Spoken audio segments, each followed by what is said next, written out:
Every day in her Brisbane studio, Dee Gillette Cox creates breathtaking works of art by doing something she would never have dared to do as a child, using her left hand. When I was a wee girl in primary school, it was apparently a heinous, hideous, evil thing to be left-handed. So what they would do when I was caught using my left hand to write or the like, I mean, I'm 5. What was I doing? Drawing things? I don't know. But I would have to stand on top of my desk and then they would beat the back of my legs with a wooden ruler to punish me. I remember bleeding from being hit so hard, and I remember the humiliation. And I was 5, so I super remember being scared that I'd pee my pants while I was standing on that desk being smacked. It was horrible. It was truly traumatisingly horrible. It's hard to believe today, but until about 50 years ago, this sort of treatment was common for left-handers all over the world. As far back as the Stone Age, lefties have only made up about 10% of the population, which means throughout history, this trait has been considered bad luck at best and just plain wicked at worst. I research a lot about art. I did discover that Eve, as in Adam and Eve, is historically portrayed as having 2 left hands, because having one regular left hand didn't make the woman evil enough. That was shocking to discover that. It turns out that you can't tell whether someone's good or evil by looking at which hand they favour. But genetic epidemiologist Professor David Evans says there's a lot we can learn from studying this trait.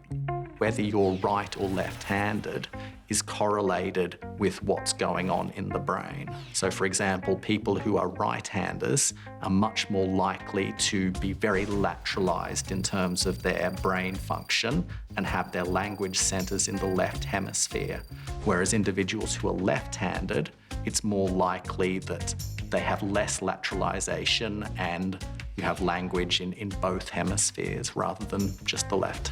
If we've got a good understanding of laterality in the brain, then this has implications for developing treatments in the case of stroke, epilepsy, or trauma, where you've got damage to a particular part of the brain.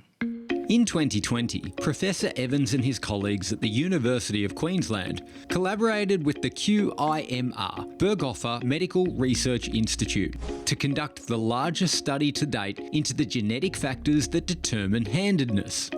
We found 41 genes which were associated with being a left-hander and 7 genes that were associated with being ambidextrous. So the reason why that's significant is that nobody knows what causes left-handedness. So if we can find genes that are involved in somehow determining whether someone is left-handed or not, that provides us with clues as to the underlying biology of why people become left-handers.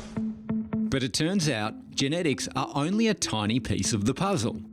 Handedness is a really unusual trait in that it's mostly determined by the environment. So normally when you look at traits like height or various diseases, normally it's kind of around about 50% genetic and 50% environmental, but handedness is really unusual in that it's predominantly due to environmental factors. Just what those environmental factors are remains unclear.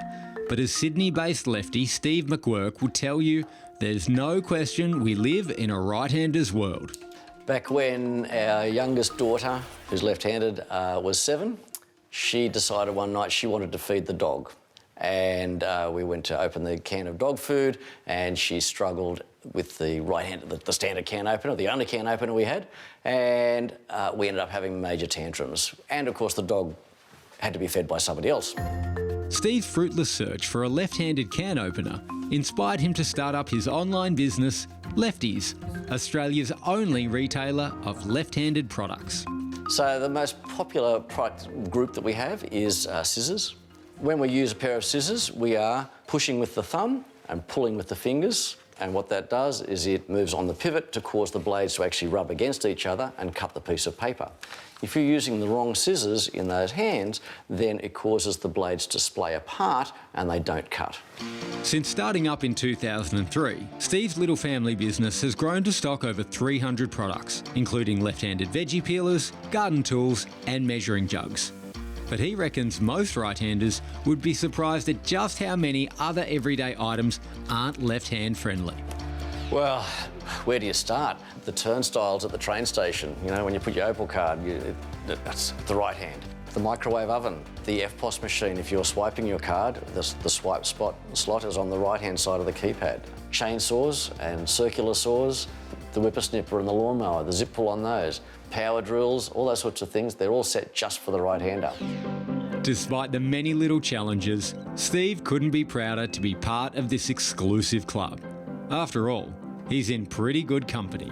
1 out of 4 astronauts was left-handed, so, you know, double the normal population. We have, you know, perfect role models for us of examples of creativity and like, you know, Leonardo da Vinci, Michelangelo, 6 of the last 8 US presidents were all left-handed. As a group, we're adaptable, whether it be through necessity or ability, and that lends us to be able to work with whatever comes our way.